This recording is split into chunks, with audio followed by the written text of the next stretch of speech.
Olá, amigos e irmãos em Cristo Jesus. Os cumprimento com a paz de nosso Senhor e Salvador Jesus Cristo. É uma alegria para nós estarmos mais uma vez convosco nesta manhã para meditarmos na Palavra de Deus. Hoje estaremos dando sequência a um assunto muito importante que trata dos dons ministeriais. Na última aula nós falávamos sobre o dom de apóstolo e hoje, em continuidade à matéria, vamos estudar um pouco sobre o dom de profeta, ou o ministério de profeta, né? Vamos abordar essa matéria fazendo alguns comentários, e eu acredito que isso vai ser uma bênção na sua vida. Quero pedir sua atenção e você possa acompanhar, refletir acerca do que iremos comentar nessa manhã. Estamos falando aqui do interior do templo da Igreja Assembleia de Deus, Baixo Guandu. Sou o pastor Jorge e quero estar te informando ou te lembrando, né, para que você venha se inscrever no nosso canal e assim possibilite receber as notificações dos nossos próximos eventos. E eu tenho certeza que você fazendo isso é apenas mais uma oportunidade de você ser ricamente abençoado pelo nosso Deus. Então está aí, portanto, os nossos cultos que são apresentados, né, através do canal do YouTube Assembleia de Deus. Se inscreva e isso será uma bênção para você e para nós também. Nesta manhã, quero chamar a sua atenção para a leitura no texto bíblico. Aqui é escrito na carta de Paulo aos Coríntios, no capítulo 12, do verso 27 a 29, e Efésios, no capítulo 11, verso 12 e 13. Primeiro aos Coríntios, capítulo 12. Ora, vós sois o corpo de Cristo e seus membros em particular. E a uns pôs Deus na igreja, primeiramente apóstolos, e em segundo lugar profetas, e em terceiro doutores, depois milagres, depois dons de curar, socorro, governo, variedade de língua. Porventura são todos apóstolos? São todos profetas? São todos doutores? São todos operadores de milagres? Efésios capítulo 4, verso 11. E ele mesmo deu uns para apóstolos, outros para profetas, outros para evangelistas e outros para doutores, pastores e doutores, querendo o aperfeiçoamento dos santos para a obra do ministério, para a edificação do corpo de Cristo, até que todos cheguemos à unidade da fé e ao conhecimento do Filho de Deus, a varão perfeito, à medida da estatura completa de Cristo. Eu quero te chamar a atenção a algo que temos abordado, né, nas últimas lições, e que fica perfeitamente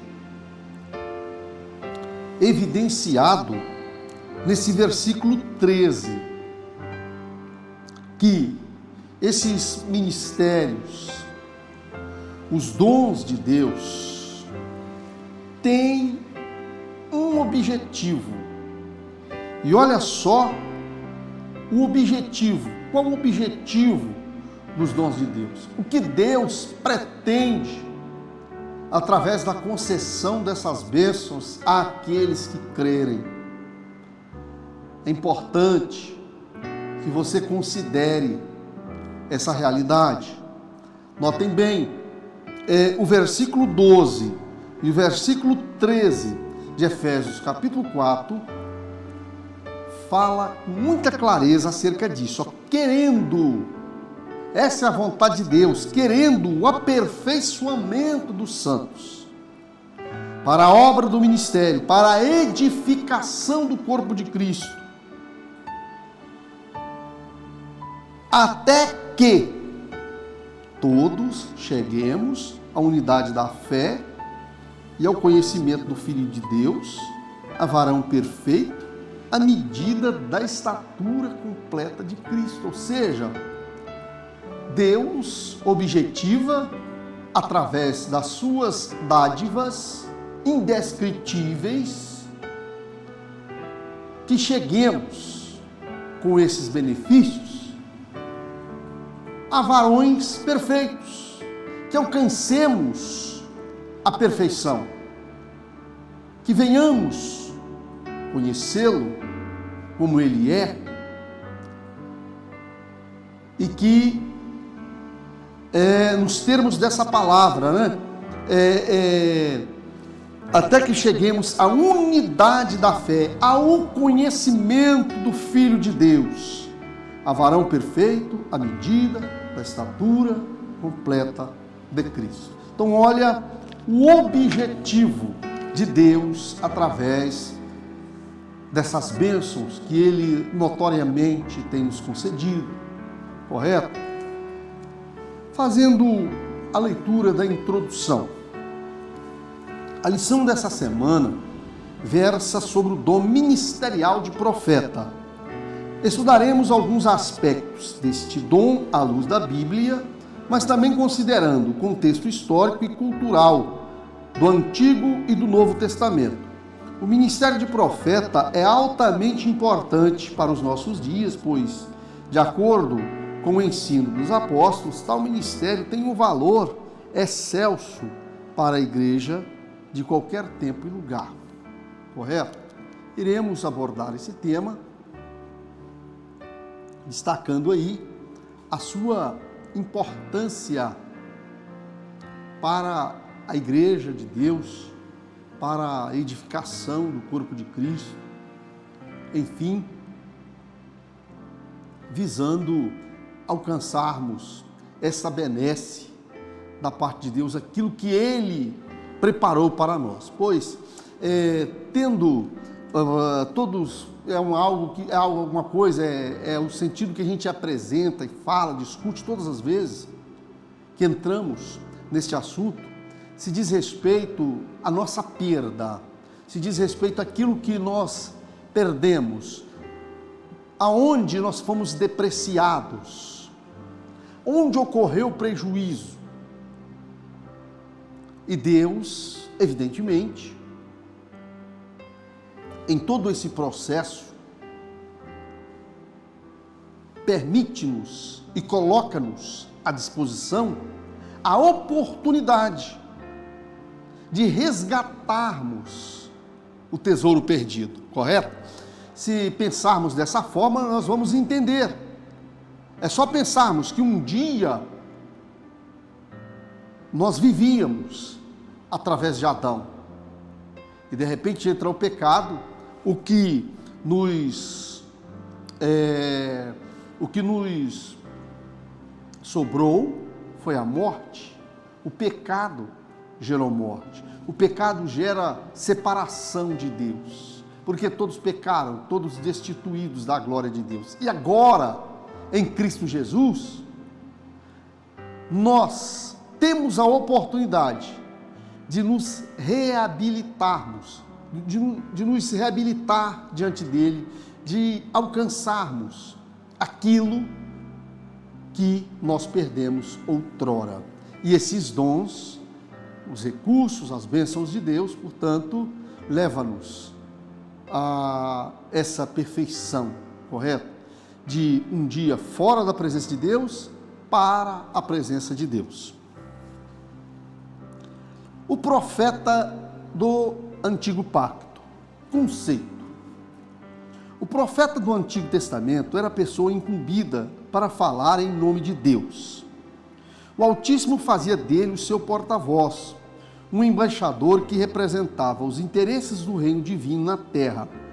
Quando Deus levantava um profeta, designava-o a falar para toda a nação israelita e até mesmo aos povos e nações estranhas. Jeremias, verso 1, capítulo 1, verso 5. Ao longo de toda a história veterotestamentária, o Senhor levantou homens e mulheres para profetizarem em seu nome. Samuel, o último dos juízes e primeiro dos profetas para a nação de Israel. 1 Samuel 3, 19, 20. Elias e Eliseu, a profetisa Hulda e muitos outros, como os profetas literários, Isaías, Jeremias, Daniel e os profetas menores.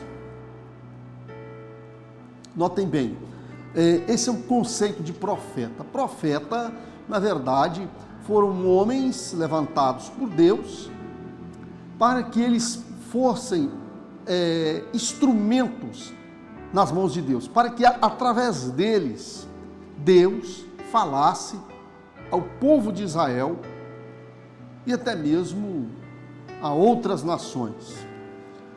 A ideia, esse nome profeta, né? Esse nome profeta, isso para que venhamos entender, em parte, né? Sobre um aspecto de falar por outro, nós vamos reportar-nos a Moisés. Moisés, quando ele vai ter com o Senhor no Monte Sinai, e Deus lhe passa a missão de tirar Israel do jugo egípcio. E Moisés viu uma dificuldade, o seu linguajar era pesado. Então o Senhor concedeu que ele levasse consigo o seu irmão Arão. E a mensagem que Moisés deveria transmitir diretamente, Arão transmitia por ele. E Deus usa a seguinte expressão, que Arão seria o profeta de Moisés, porque falaria por Moisés. Então, é óbvio que dentro dessa ideia, os profetas eram aqueles que falavam por Deus, falavam da parte de Deus. Tanto é verdade que eles diziam, essa era a forma com que eles iniciavam a mensagem, né? Assim diz o Senhor, né? Assim diz o Deus de Israel, e muitas outras formas, sempre nesse mesmo sentido. Por isso eles estavam falando da parte de Deus, notoriamente, nesse ministério de trazer Deus para o homem, trazer Deus para a nação israelita, né? Então quer dizer que, dentro desse conceito, nós vamos dizer falar por alguém. Falar por alguém. E notem bem, se eles falavam, se eles representavam Deus, entendeu? É exatamente daí que se tira o significado, inclusive, dessa palavra no Velho Testamento. Em inúmeras passagens, o termo original, Nabi, que também significa falar por alguém, né? Declarar algo da parte de Deus para os homens. Era exatamente isso que eles faziam. Bom, o ofício do profeta veterotestamentário, através da inspiração divina, o profeta recebia uma revelação que desvendava o oculto, anunciava juízos, emitia conselhos e advertências divinas. Nós estudamos bem recentemente sobre os dons de revelação. Na ocasião, nós falávamos sobre os dons: palavra de sabedoria, palavra de ciência e discernimento de espírito. São 3 espécies de dom de revelação. E aqui, o profeta, ele recebe, através da unção de Deus, a inspiração, a unção, a palavra de sabedoria, que ele permite não só dizer algo a respeito do futuro, assim como, notadamente, trazer em evidência ou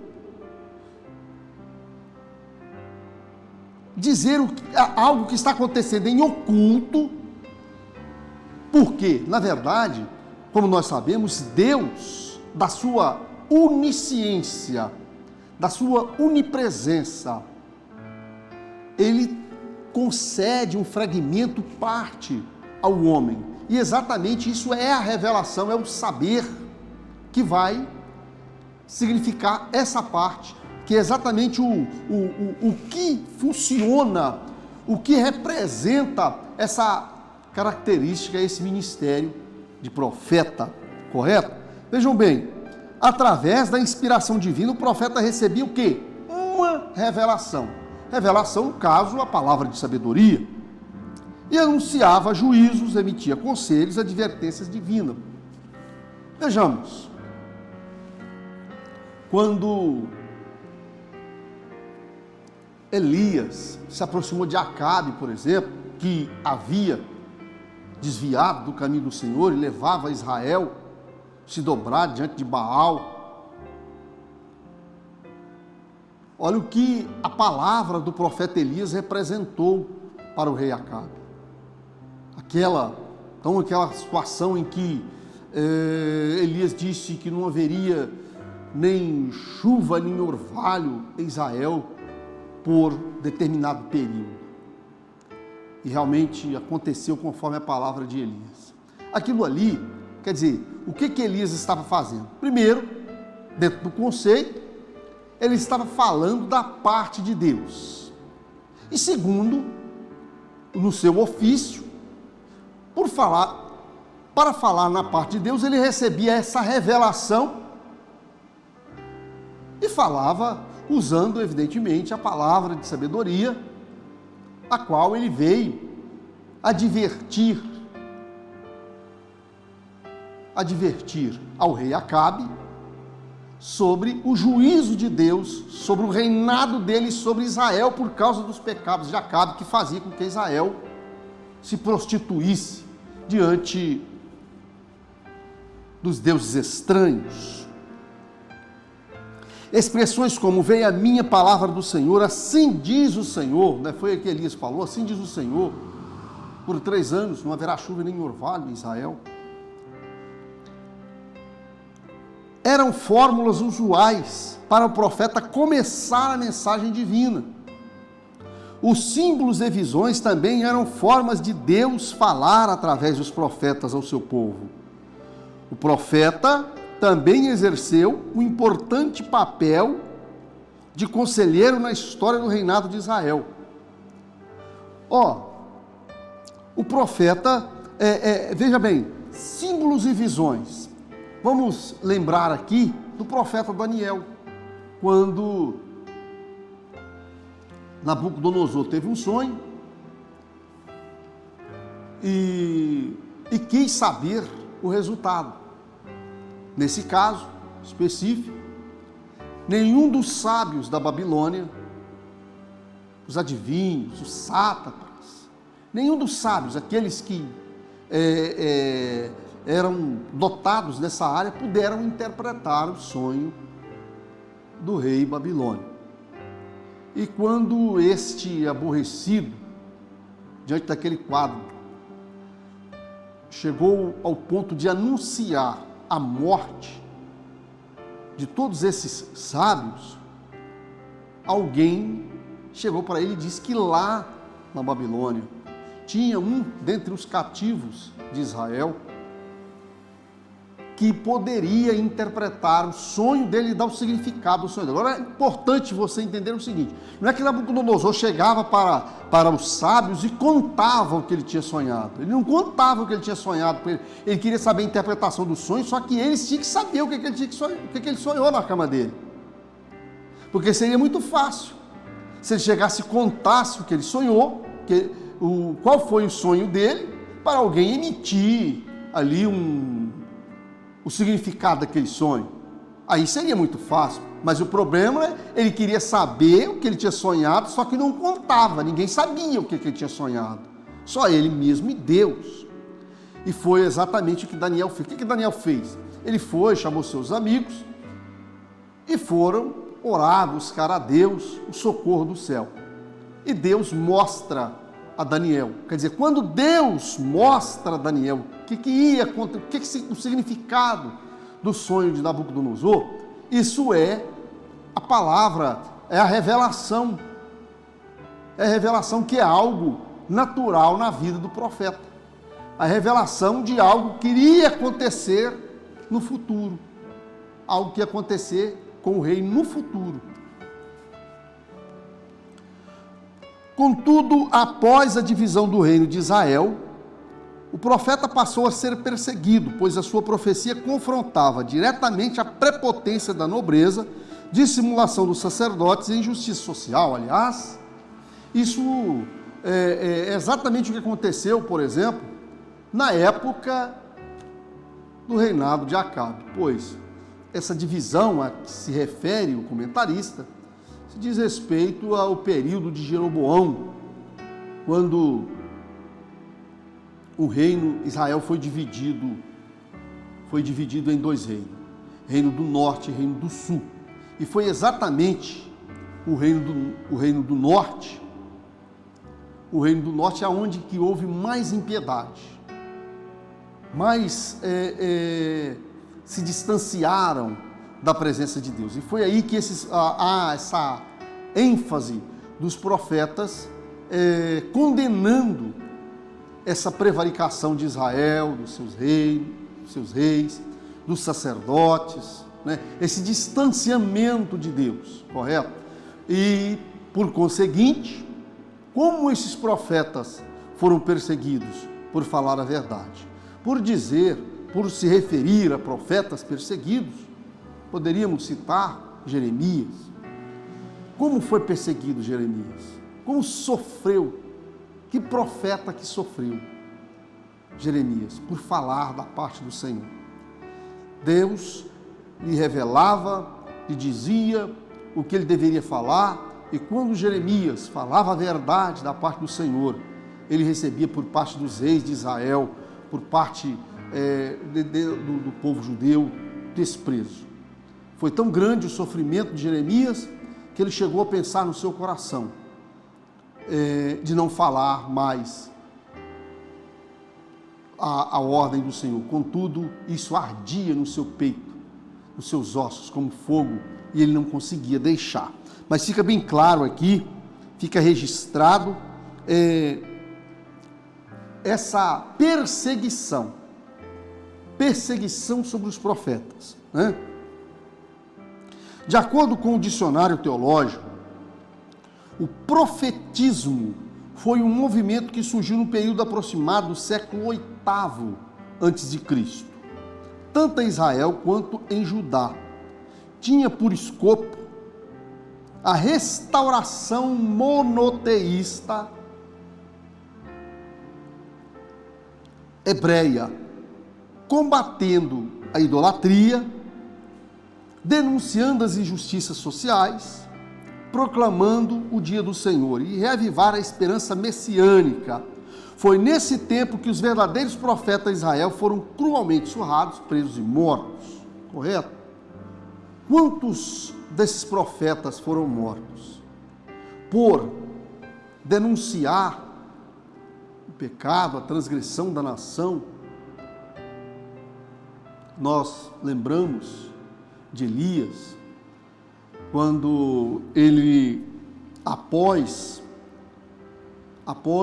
a ausência da chuva, aquele período de estio, né, em que houve fome em toda Samaria, e de repente ele se encontra com Acabe e faz um desafio no Monte Carmelo com os profetas de Baal e Azerá, e naquele desafio fica provado perante o povo, perante o mundo, né, que só há um Deus verdadeiro, o Deus de Abraão, o Criador dos céus e da terra. Todos aqueles profetas de Baal e de Azerá ficaram envergonhados, porque esses deuses não podem responder. E o Deus de Elias respondeu à oração de Elias, conforme foi feito ali o desafio. Até meio-dia clamaram os profetas de Baal, e depois de meio-dia Elias orou a Deus. A verdade é que não aconteceu nada enquanto os profetas de Baal estavam clamando o seu Deus. Mas assim que Elias assume a oportunidade, né, a parte dele, de demonstrar, de provar para Israel que existe só um Deus, o Deus verdadeiro, o Criador que fez os céus e a terra, naquele momento desceu fogo do céu e consumiu todo o holocausto. O que acontece? A partir daí, começa-se uma perseguição cabal em face de Elias, até porque, em função disso, ele elimina os profetas de Baal. E quando Jezabel jura de tirar-lhe a vida. E nós vemos o quê? Elias, perseguido,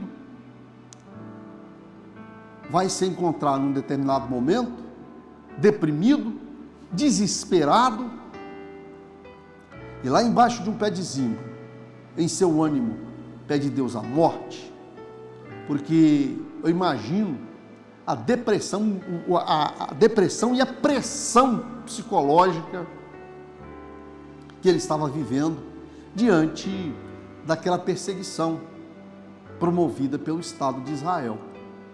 E assim como Elias, já citamos Jeremias, Zacarias e quantos outros que foram severamente perseguidos, simplesmente por anunciarem a verdade, correto?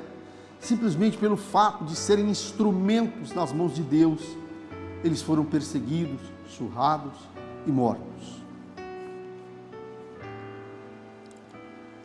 Num segundo ponto, nós vamos ver aqui os profetas no Novo Testamento. Então, o profeta do Velho Testamento, ele tinha um ministério especial. Nós vemos que os profetas, um dos primeiros, Samuel, último profeta do Velho Testamento, João Batista. Se nós olharmos a função desses profetas, que falavam na parte de Deus, eles tinham o ministério deles era bem ligado ao Estado. Por quê? O profeta era o responsável, por exemplo, para ungir os reis. Nós vemos, no caso, o primeiro rei de Israel, quem foi ungí-lo? Samuel. Quando esse já não se procedia de acordo com os projetos de Deus e houve a necessidade de substituí-lo, o que Deus fez? Mandou que Samuel fosse à casa de Jessé para ungir um substituto de Saul, correto? Então, quer dizer, o profeta, ele tinha essa missão especial, ele tinha esse ministério especial, não só de falar da parte de Deus, como de reis, entre outras coisas, a orientação ao povo acerca da palavra do Senhor. No caso de Elias, quando este desafia os profetas de Baal, é só nós analisarmos nas suas próprias palavras. Se Baal é Deus, seguiu. Se o Senhor é Deus, vamos segui-lo. Assim foi o desafio de Elias, correto? Como já vimos em Efésios 4:11, são mencionados 5 ministérios que exerciam papéis fundamentais na liderança da igreja. São eles: apóstolo, profeta, evangelista, pastor e doutor. Ministérios. Não por acaso o termo profeta aparece na segunda posição da lista, apresentando em 1 Coríntios. Efésios 4:11, o profeta é identificado 3 vezes na epístola aos Efésios como alguém que acompanhava os apóstolos. A Bíblia afirma que os concidadãos dos santos e da família de Deus estão edificados sobre o fundamento dos apóstolos e dos profetas. Aqui a Bíblia denota a importância do ministério profético na liderança da igreja do primeiro século.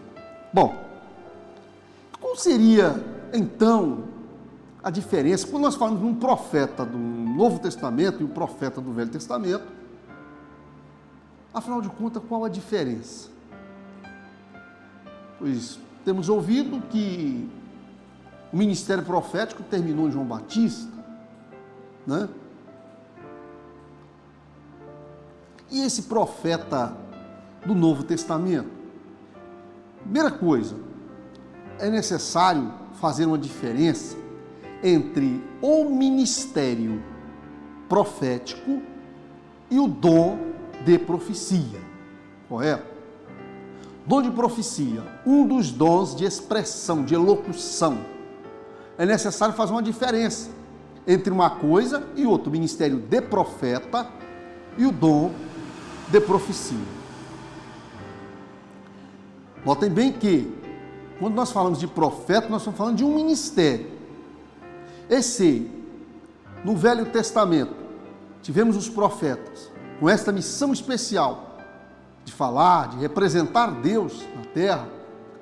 No Novo Testamento, nós vamos ver também profetas que, embora um pouco diferente do ministério profético do Velho Testamento, mas com uma função de receber uma revelação da parte de Deus. Nesse exemplo, nós vamos citar, no caso de Ágabo, quando Paulo, em certa ocasião, direcionado pelo Senhor para ir a Jerusalém, Ágabo pega o cinto de Paulo, amarra, ata suas mãos e pés e diz: assim farão os judeus ao dono desse cinto em Jerusalém,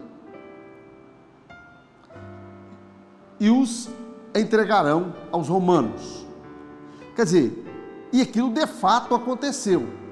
Ágabo profetizou uma seca e essa situação aconteceu.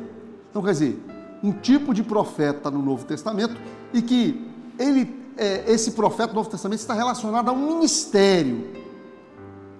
Era algo que acompanhava os apóstolos, entendeu?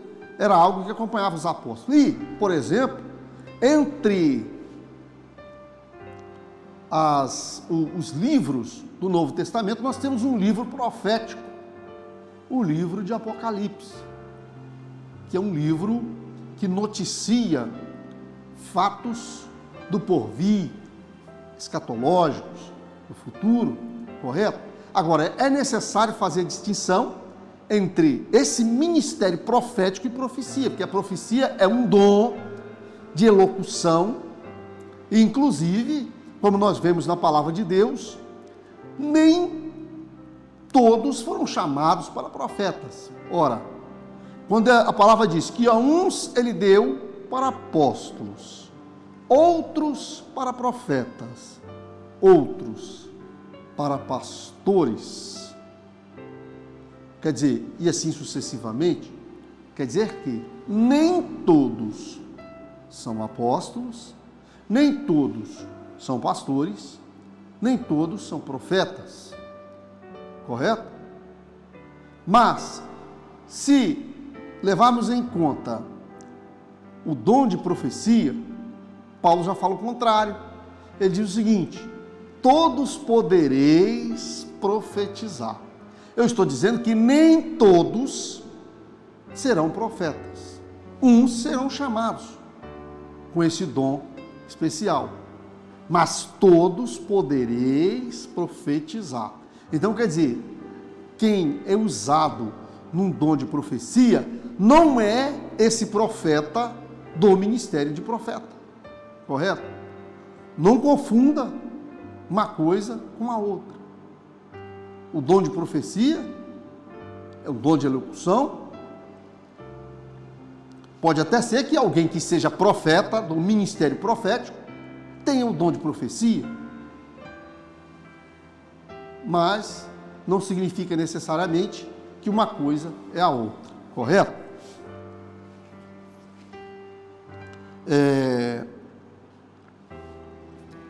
Ofício do profeta neotestamentário, profeta do Novo Testamento. Seu ministério no Novo Testamento não consistia em predizer o futuro. Olha aí a diferença. Moisés, no meio de vós, Deus vai enviar um profeta a ele ouvir. Quer dizer, ele estava falando do Messias, alguém como ele, a semelhança de Moisés, para trazer a lei. Claro que Moisés era a sombra. Moisés trouxe a lei escrita em pedras. O Messias vai trazer uma lei. O Messias trouxe uma lei que é escrita no coração, pelo Espírito de Deus, certo? De acordo com o comentário bíblico pentecostal, Novo Testamento, o profeta neotestamentário era dotado por Deus para receber e mediar diretamente a palavra do Altíssimo.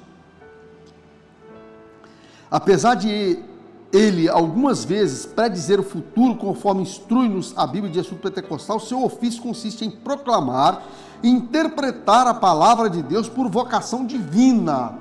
Olha só. Aqui quer dizer que a revelação, o profeta aqui, recebe uma revelação, ele recebe uma unção especial para interpretar a palavra de Deus. É importante ressaltar que a mensagem de Deus na sua palavra não está exposta literalmente. As mensagens estão, na sua grande maioria, estão ocultas.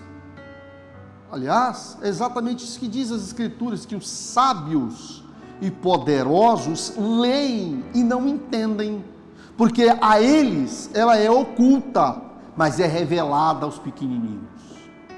Quando a palavra se refere aos pequenininhos, se refere aos humildes, aqueles que aprenderam com o seu mestre, com o seu Senhor, correto? A estes, Deus revela a sua palavra. E esse mistério de revelar a palavra, de interpretar a palavra, está relacionado com esse ministério profético do Novo Testamento.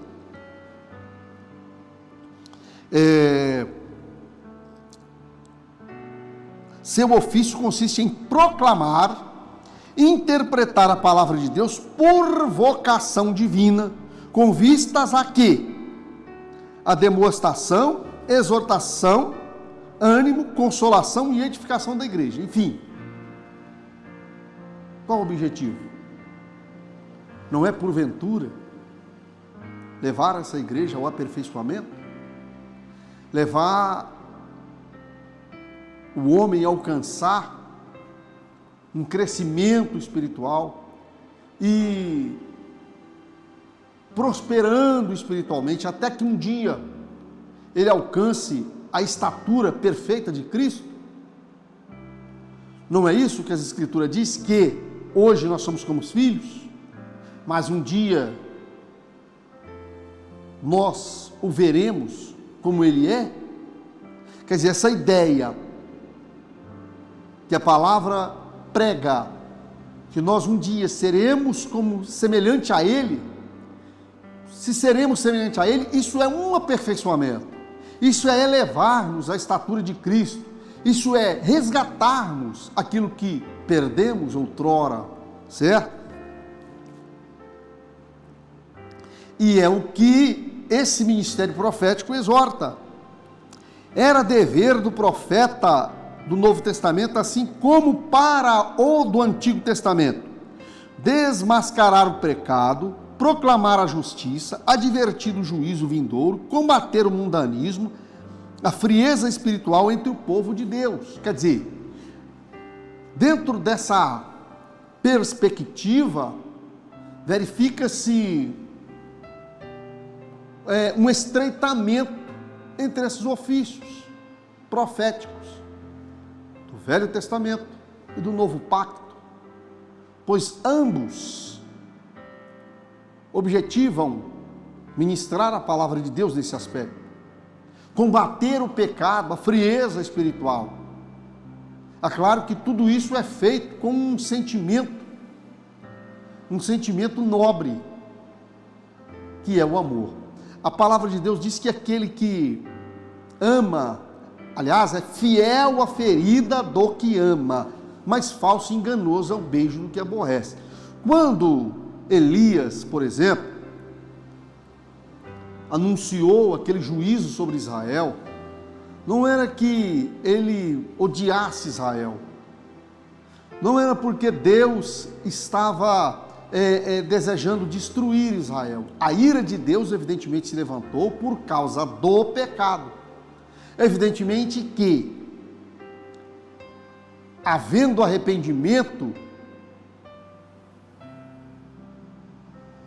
o favor de Deus acontece imediatamente, porque Deus ele nos ama de uma forma toda especial.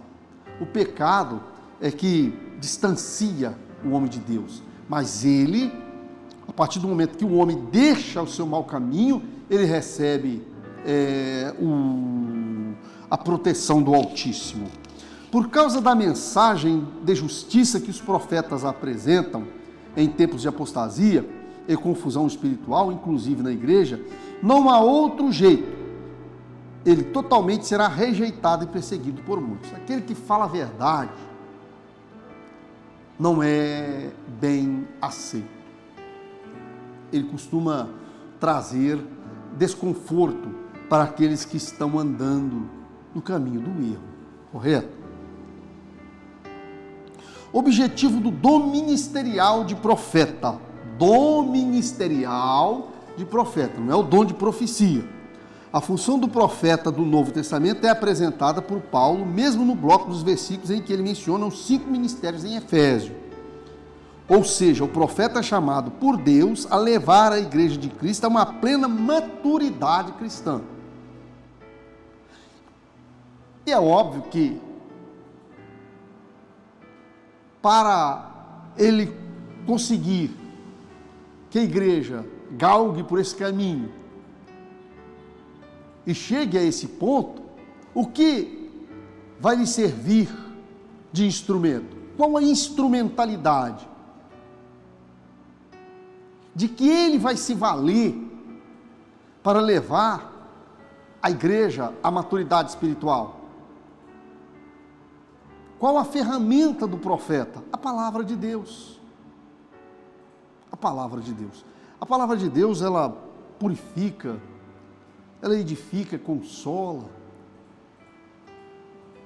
Conheçais e prossigais conhecendo o Senhor. Isso é conhecer o Senhor e prosseguir conhecendo-o. É inexoravelmente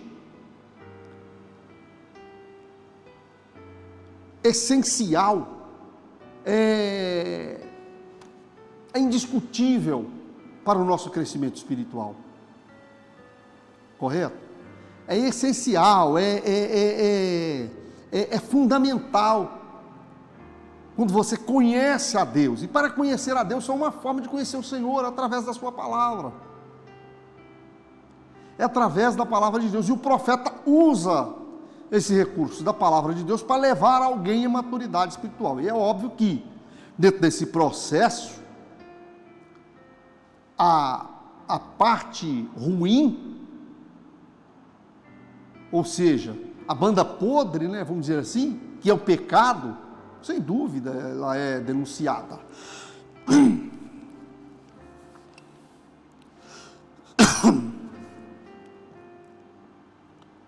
A função do profeta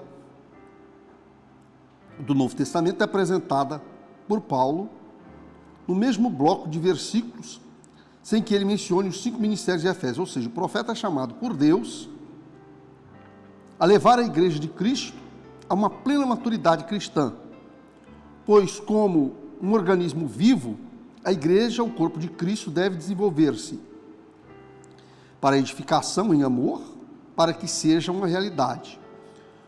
Os profetas do Senhor devem desempenhar suas funções, capacitados e dirigidos pelo Espírito Santo, discernindo o verdadeiro profeta do falso. Bom, nós temos aqui, apresentamos o profeta do Velho Testamento, do Novo Testamento, e se existe profeta, existe também o falso profeta. Simplicidade versus arrogância. Outro dia nós falávamos que na palavra de sabedoria, quem tem esse dom, tem algo nele que revela a natureza do doador. Aprendei de mim que sou manso e humilde. O doador é humilde. Então nós vamos ver o que no verdadeiro profeta: humildade, simplicidade, correto? Simplicidade, amor.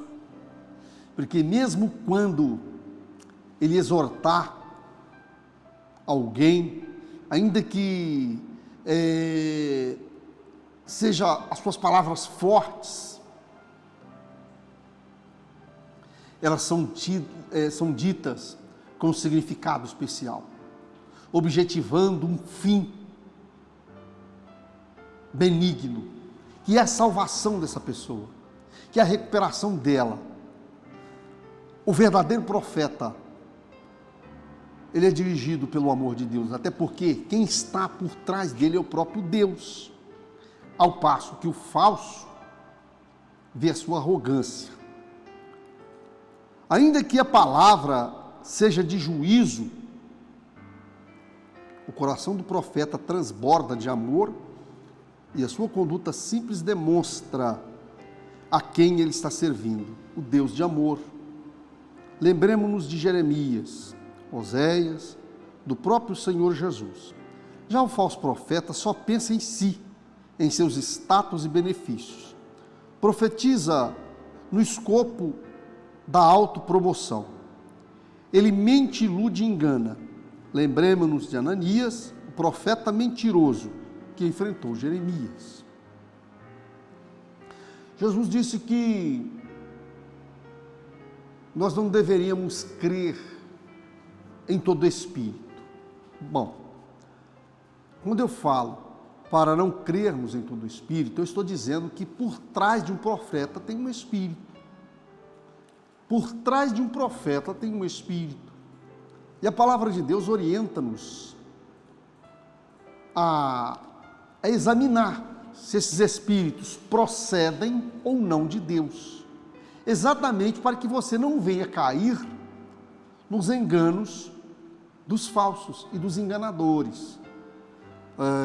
Uma das formas de identificarmos é exatamente pelos seus frutos, pelas suas obras, pelos seus frutos conhecereis qual é o espírito que está por trás dele, correto? Uma advertência séria de Jesus para os seus discípulos foi acerca da precaução com os falsos profetas. Como reconhecê-los? Jesus disse que os reconheceríamos pelos seus frutos, pois o resultado ou fruto do que o profeta diz e faz revela o seu caráter. Logo você conhecerá de onde ele procede. A árvore. Lembre-se de que não devemos diferenciar o verdadeiro profeta do falso pela performance ou pelo espetáculo, mas pelo fruto que ele produz. Um pé de coco não pode produzir laranja. Um pé de abacaxi não pode produzir abóbora. Então, quer dizer, se eu tenho um abacaxi, eu vou saber de onde ele veio. Se eu tenho uma manga nas minhas mãos, com certeza veio de uma mangueira. Se é um coco, ali por perto tem uma palmeira. É pelo fruto que eu vou identificar a árvore. Então, da mesma forma, é o profeta. De acordo com... ele vai dar algum material que vai nos permitir arguí-lo, e certamente nós vamos, bem cedo, identificar que aquele falso não procede de Deus, e que o espírito que está por trás dele é o espírito do engano. Com certeza, agora, observem bem o perigo, o que é interessante nesse negócio, e por que nós precisamos dos recursos de Deus, como, por exemplo, dos dons de revelação, o discernimento de espírito, essa capacidade, essa aptidão concedida por Deus para discernirmos o que está à nossa volta. Se levarmos em conta que o ministério profético dado pelo Senhor tem por escopo levar-nos ao crescimento espiritual, ao aperfeiçoamento, à estatura de varão perfeito, à semelhança de Cristo. Qual será então o objetivo do falso profeta? Com certeza é o inverso de tudo isso aí. É te levar à decepção, te levar a descrer na palavra e nas promessas de Deus, porque ele é uma verdadeira fraude, entendeu? E o espírito, o problema todo é o espírito que está por trás dele. O espírito que está por trás dele tem isso como um alvo. É a razão pela qual nós devemos se abster, devemos tomar cuidado para que não venhamos cair nessas fraudes. Apesar do falso profeta ser arrogante, iníquo, ele fala com grande eloquência. Isso basta para que ele seja tido como verdadeiro? Hein? Alguém que às vezes um indivíduo vem na sua igreja e tem aquela palavra, tem aquela eloquência, ele consegue aquela dicção, ele tem algo que vai conseguir prender, cativar o plenário. Mas isso não significa que ele é um verdadeiro profeta, correto? Apesar de falso e arrogante, ele pode ter uma grande eloquência. Isso basta para que ele seja tido como verdadeiro? É a pergunta que eu te fiz. John Bevere disse que falsos profetas são aqueles que ministram em nome de Jesus nas nossas igrejas e conferências. Olha só, falsos profetas são aqueles que ministram em nome de Jesus em nossas igrejas e conferências. Os que partem o coração dos justos, são um exemplo, ministram, partem os corações dos justos, embora o ministério seja apresentado em nome de Jesus, não é desempenhado pelo seu espírito. Viu como é que está o perigo? Ele diz que está falando em nome de Jesus. Ele diz que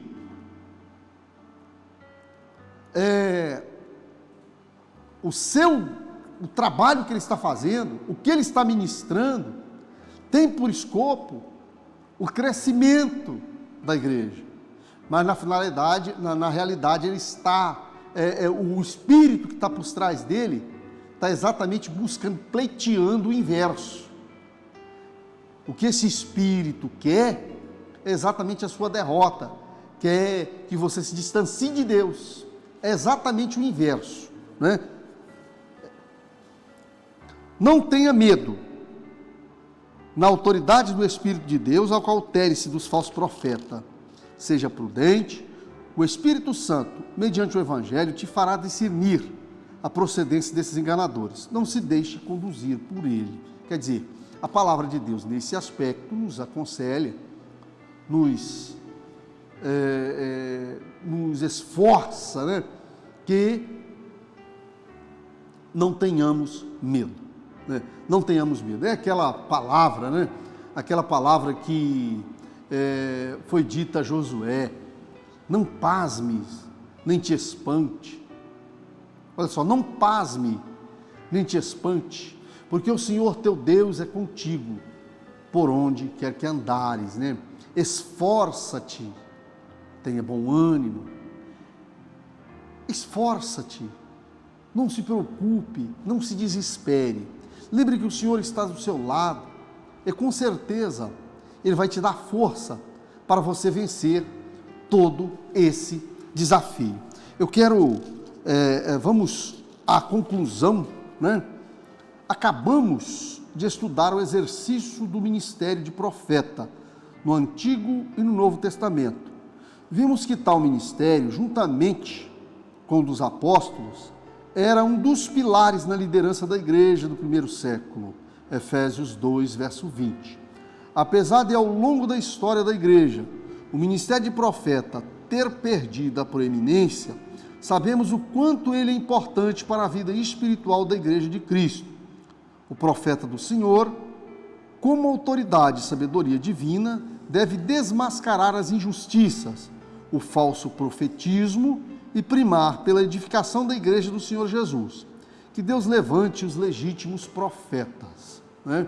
Que o Senhor possa continuar nos abençoando e que esse ministério tão importante para o crescimento da obra do Senhor, para o aperfeiçoamento da igreja do Senhor, possa continuar em destaque, né? Prosperando em nosso meio, que venhamos orar nesse sentido. Essa foi a palavra de Deus para você nessa manhã. Eu espero que ela venha produzir efeito positivo na sua vida, evidentemente, se você der lugar, correto? Eu quero, nesse instante, te lembrar mais uma vez que hoje, logo mais a partir das 19h30, estaremos aqui num grande culto de adoração. Não deixe de estar conosco, correto? Ou presencialmente, evidentemente, observando as cautelas, né, de segurança com relação ao Covid-19, mas também estar conosco através da transmissão do YouTube, onde estaremos adorando o nome do Senhor, ministrando a palavra de Deus à noite. Não deixe de fazer isso. Eu quero, nesse instante, estar orando a Deus para que nós venhamos encerrar. Senhor nosso Deus e nosso Pai, eu quero te agradecer porque até aqui o Senhor nos ajudou. Deus abençoa essas vidas que nos acompanham, que estão meditando conosco na Tua Palavra. Senhor, que esta palavra, este estudo, seja uma bênção na vida delas. Deus as abençoe no nome de Jesus. Ó Senhor dos Exércitos, assim nós oramos e te agradecemos, ó Pai, no nome de Jesus. Que Deus te abençoe. Fiquem todos na paz do Senhor.